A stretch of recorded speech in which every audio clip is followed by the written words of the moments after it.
여러분 안녕하세요. 신약과 구약 사이의 400년의 역사를 간단하게 살펴보는 구약과 신약 사이 세 번째 시간입니다. 오늘은 드디어 신약 성경의 이 역사적 배경이 되는 로마 제국에 대해서 함께 살펴보도록 하겠습니다.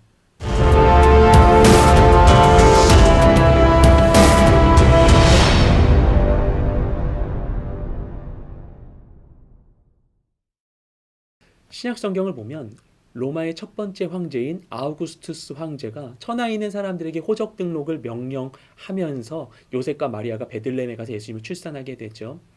그리고 예수님을 십자가형에 처하는 것도 로마 총독인 빌라도였습니다. 베드로는 가이사랴에 있었던 그 로마 군대의 백부장 고넬료에게 복음을 전했죠.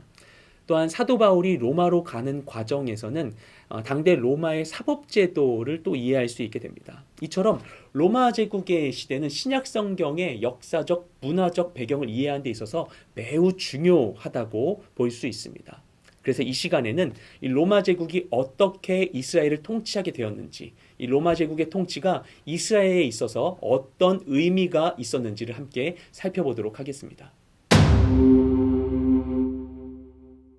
오늘 우리가 살펴볼 대상은 로마 제국입니다. 제국이라 함은 황제가 통치하는 전제군주정 국가를 의미하죠.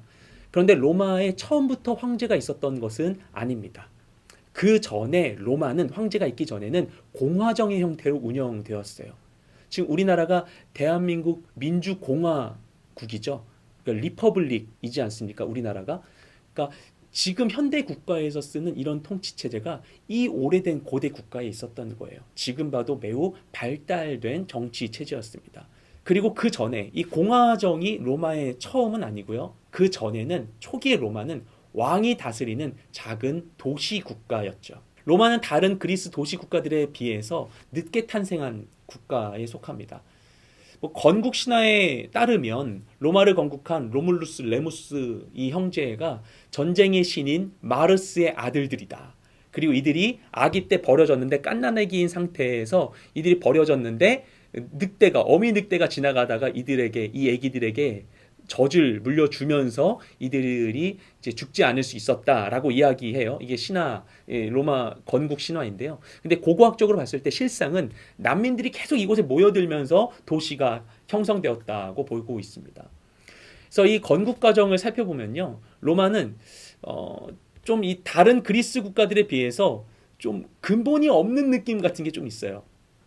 그리고 이들은 자신들만의 문화의 고유성도 매우 옅은 이런 나라였습니다. 로마 신화를 보면요. 다 그리스 신화에서 신 이름만 바꾼 거죠. 제우스는 주피터, 아레스는 마르스, 아프로디테는 비너스, 헤라는 유노라고 부르는 식이죠.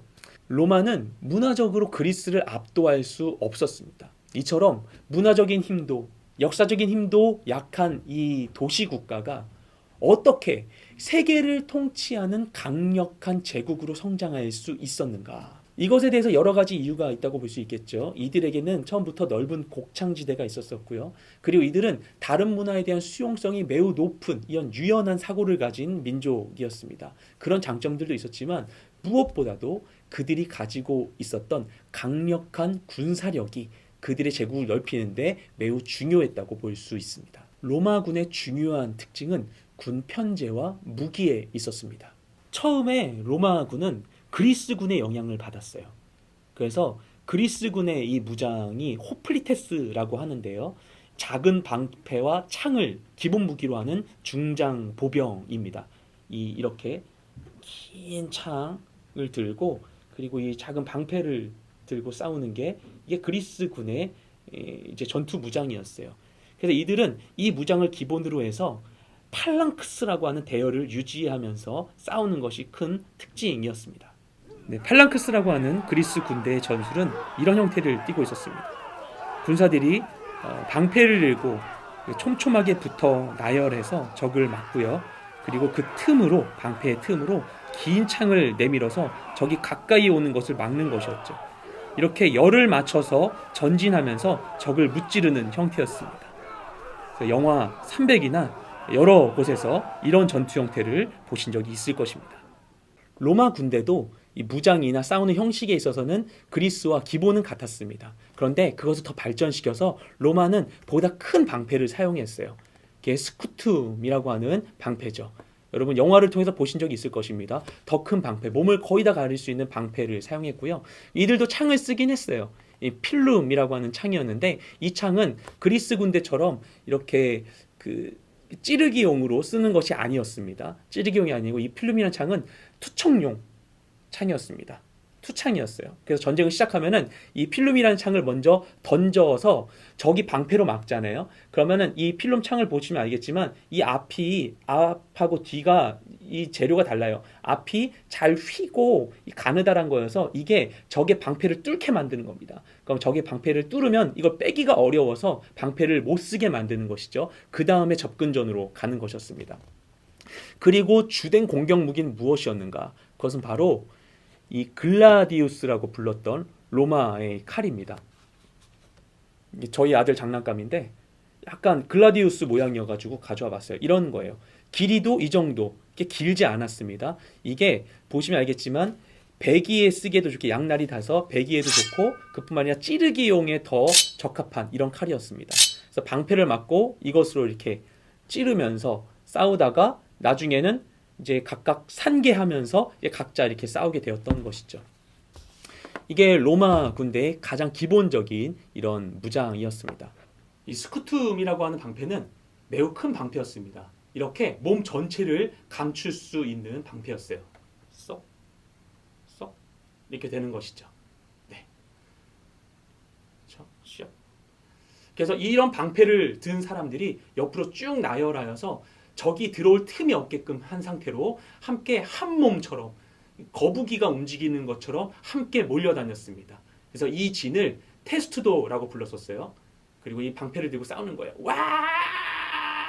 덤벼라! 이게 바로 로마의 이 전술이었던 테스투도의 형태입니다. 이처럼 군인들이 스쿠툼 방패를 들고 옆으로 나란히 붙어서 적진으로 함께 침투해 들어갔던 것이죠. 네, 무섭지 않습니까? 와! 덤벼라! 야!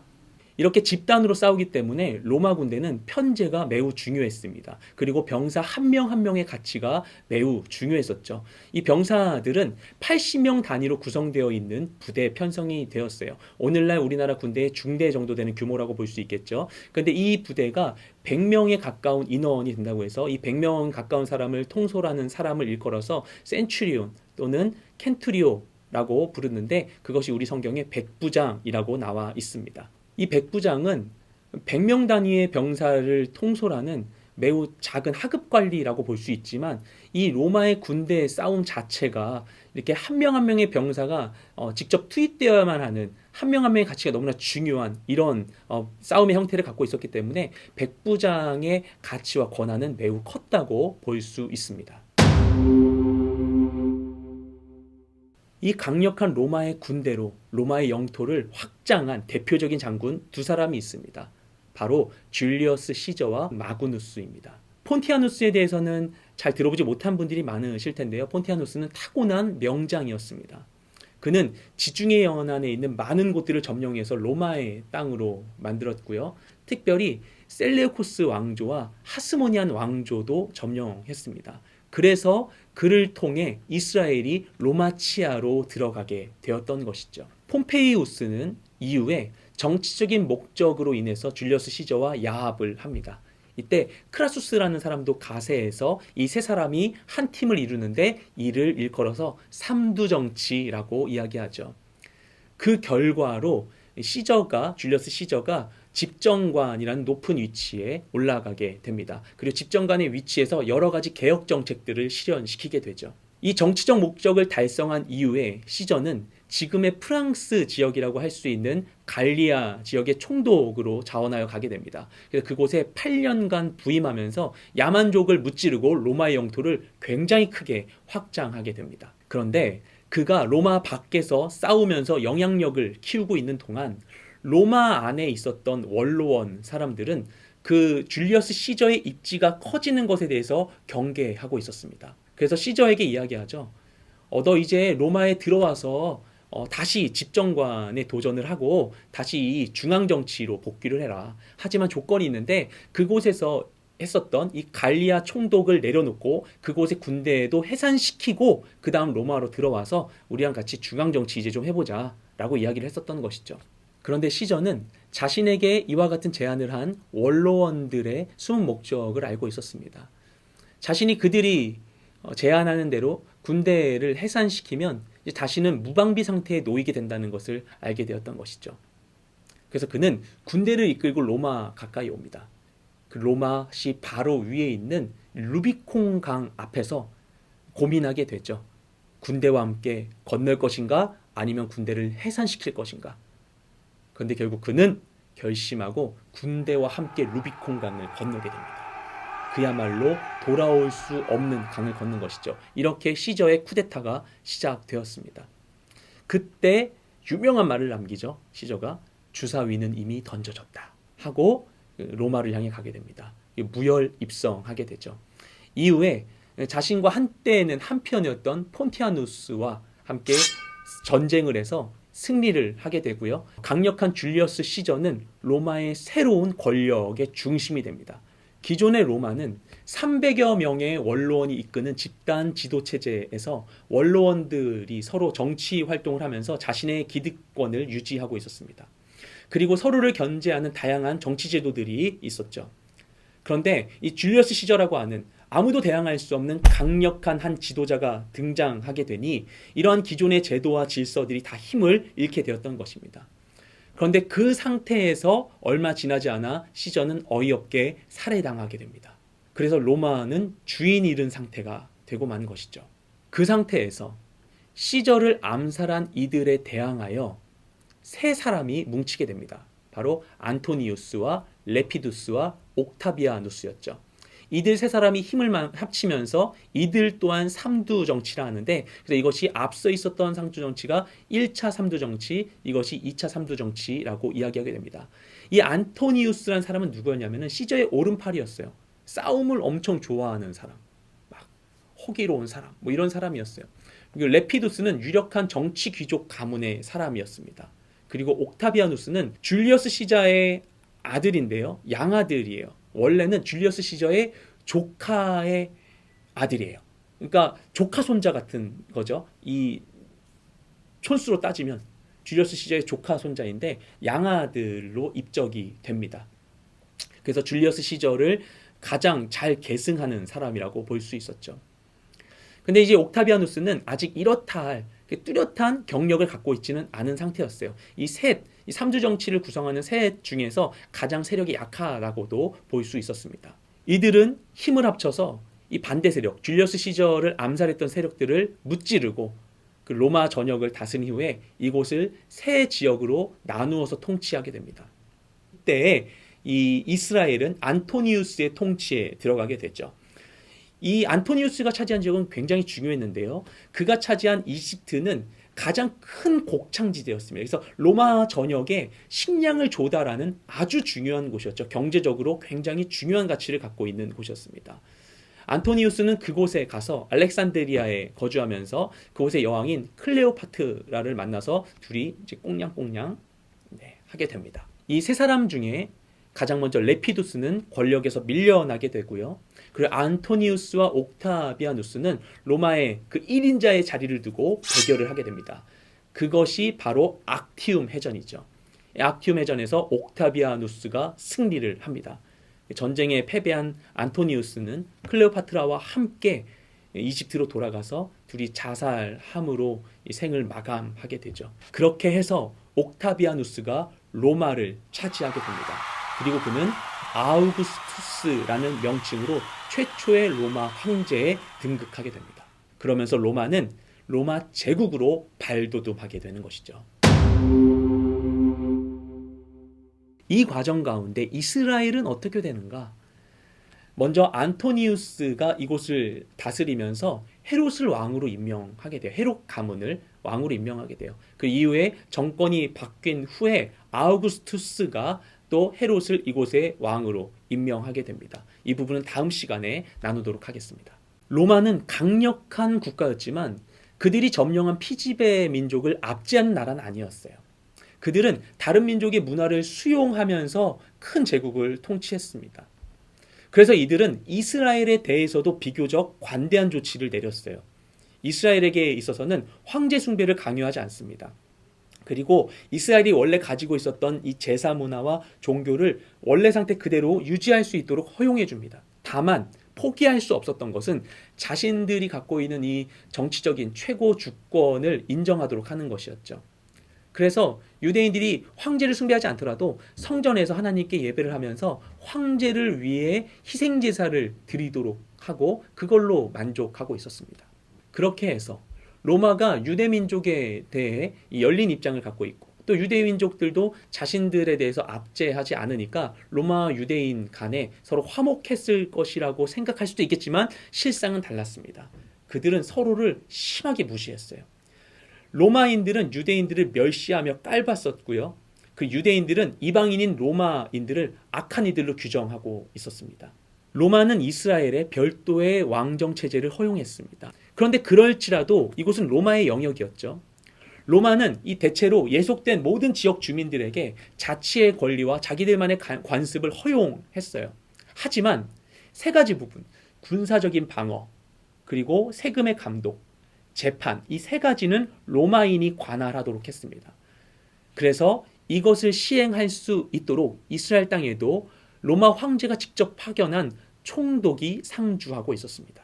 그래서 이스라엘에는 유대인 자치기구인 사내들인 공회가 있고 대제사장도 있고 그리고 별도의 왕조인 헤롯 왕가가 있고 거기에 로마 총독까지 있으니 복잡해 보이지 않습니까? 예, 실제로도 굉장히 복잡했었던 것 같습니다. 그럼 이스라엘에 주둔하는 로마 군대와 로마 총독이 거주하는 곳은 어디였는가?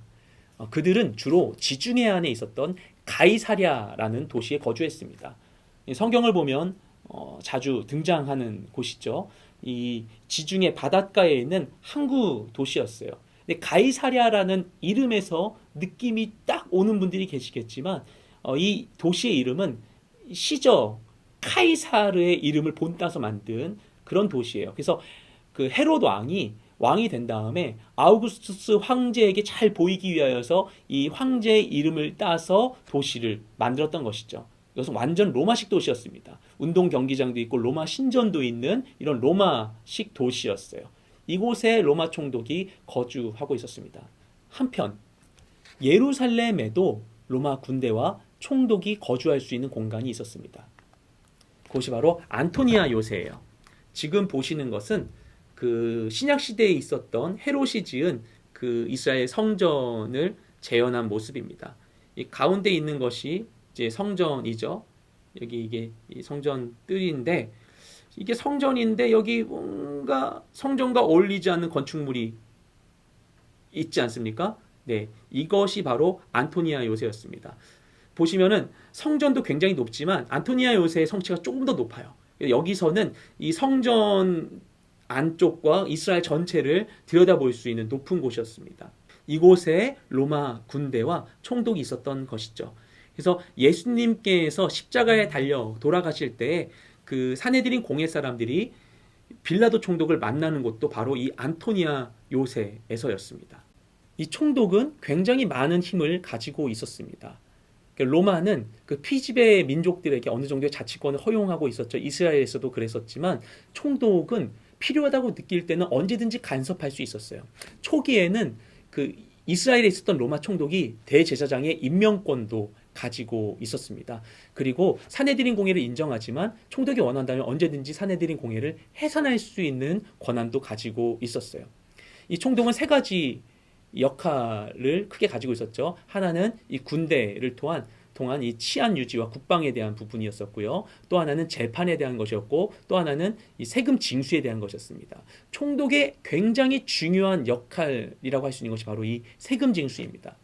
이 당시 로마가 걷었던 세금은 크게 두 가지가 있었어요. 조세와 관세가 있었습니다. 조세는 일반적인 이 재산에 대한 그런 세금이죠. 이 조세는 당시에 토지세와 인두세가 있었어요.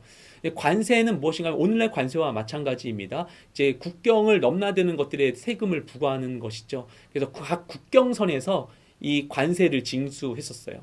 대표적인 관세 징수 지역이 여리고였습니다. 그래서 세리장 삭개오가 등장하잖아요. 여리고에서 나무 위에 올라가서 예수님을 이제 만나게 되는 그 삭개오가 아마도 관세를 징수하는 이 권한을 굉장히 많이 갖고 있었던 그런 세리장이었었던 것으로 생각이 됩니다. 이 삭개오와 같은 세리장들은 로마 정부로부터 세금 징수의 권리를 임대해요. 얼마 기간 동안. 그리고는 이것을 세관에 있는 세리들에게 세금 징수를 하는 하청을 줍니다. 그렇게 해서 거둔 돈을 가지고서 일정액을 로마에게 바쳐야만 했는데요. 로마가 정한 금액을 바치는데 만약에 로마가 정한 금액만큼 세금을 걷지 못했다면 부족분을 자신이 메꿔야만 했고요. 반대로 이 로마가 요구한 것보다 초과하여서 세금을 징수하게 된다면 그 초과분을 본인이 가질 수 있었습니다. 이 세금 징수는 굉장히 중요한 문제였어요. 그리고 결국에는 이 세금 문제가 큰 일로 발전하게 되죠. 예수님 시대 이후의 유대인들은 로마 정부에게 세금을 내는 것에 대해서 다른 율법적 해석을 하게 되었습니다. 이것을 앞장섰던 것이 바로 열심당원들이에요. 이들은 이방 정권에게 세금을 내는 것이 마치 십계명의 제1계명을 위배하는 것과 같다고 이야기했습니다. 그러니까 로마에게 세금을 내는 것이 하나님을 저버리는 행위라고 하는 것이죠. 그래서 많은 이들이 조세 의무를 거부하고 도피 생활을 하게 되었어요. 그래서 열심당원들이 지하운동으로 확장되었던 것이죠. 그런데 유대인들에게는 로마에게 내는 세금 외에 또 다른 세금이 있었습니다. 그게 바로 신약 성경에도 등장하는 성전세죠. 모든 유대인들은 1년에 2 드라크마씩 성전에 세금을 내야만 했습니다. 로마가 이것에 관심을 보이게 되었어요. 그래서 이 돈의 사용에 대한 감시권을 주장하게 되죠. 이 과정 가운데에서 로마와 유대인 간의 충돌이 발생합니다.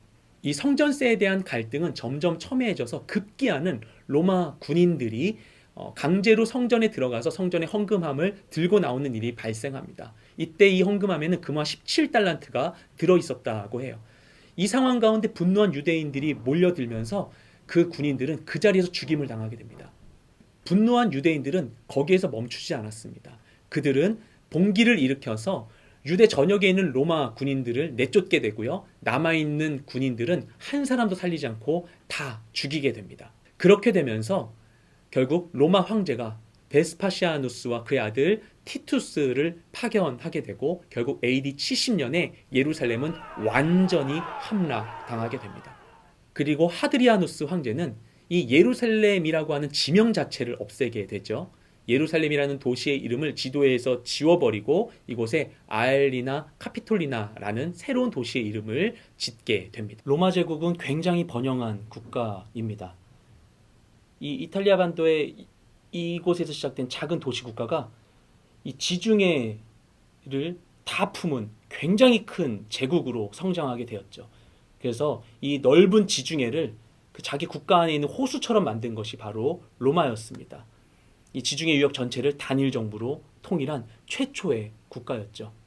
수세기 동안 이 로마는 많은 민족들에게 조공을 받았고요. 그리고 로마법이라고 하는 최초의 근대적인 성문법전을 편찬한 굉장히 발달한 그런 국가였습니다. 그 로마가 이후에 분열한 후에도 세계의 형성에 지대한 영향을 끼치게 되었죠. 바로 이 로마를 하나님께서 사용하셨습니다. 아우구스투스가 황제가 되면서 모든 주변 민족을 이 한 황제가 통치하게 되었죠. 그러면서 이 지중해 연안에 있는 모든 나라들이 다 로마의 지배하에 들어가게 되었습니다. 이로써 나라와 민족 간에 있었던 서로의 갈등과 전쟁과 장벽이 사라지고 국제적인 교류와 소통이 가능하게 되었어요. 또한 로마가 닦은 도로가 있었죠. 그 도로를 통해서 로마를 통해 사람들은 먼 곳까지 쉽게 빠르게 이동할 수 있었습니다. 그래서 로마 시대의 복음이 온 세상 가운데 전파될 수 있었던 것이죠. 바로 이 로마 제국이 시작될 때 아우구스투스 황제가 다스릴 때 그때 예수님께서 이 땅 가운데 오신 것은 결코 우연이 아니었던 것입니다. 지금까지 신약 시대의 역사의 배경이 되는 로마 제국에 대해서 함께 알아보았습니다. 다음 시간에는 신약 시대의 이스라엘 정치 한 축을 담당했었던 헤롯 왕가에 대해서 함께 살펴보도록 하겠습니다.